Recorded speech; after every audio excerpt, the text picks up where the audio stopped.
The British pound continues to trade this 1 month range, this 140 to 142.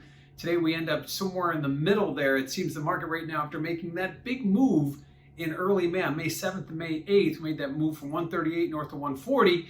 It's been a very tight range, kind of holding steady. Haven't seen a whole lot of fluctuation, haven't seen any real big declines, nor have we seen any big rallies.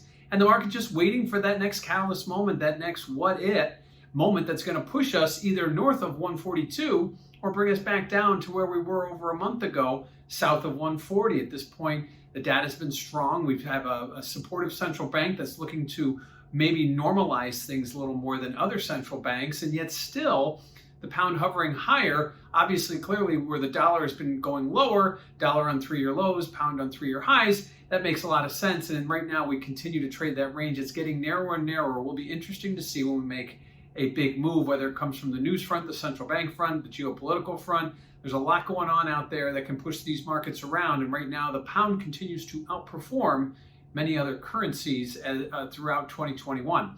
Now, what does this mean for volatility? Well, when you're stuck in a range for a month, a tight range at that, volatility tends to trend lower. It's actually been trending more sideways. If you check out that CVOL index at cmegroup.com, you'll notice that it's been basically a flat line for British pound volatility. Obviously not expecting anything. The market typically will see volatility rise if they're anticipating an event or some kind of change in the market. That doesn't seem to be the case here, although we aren't seeing volatility go down either.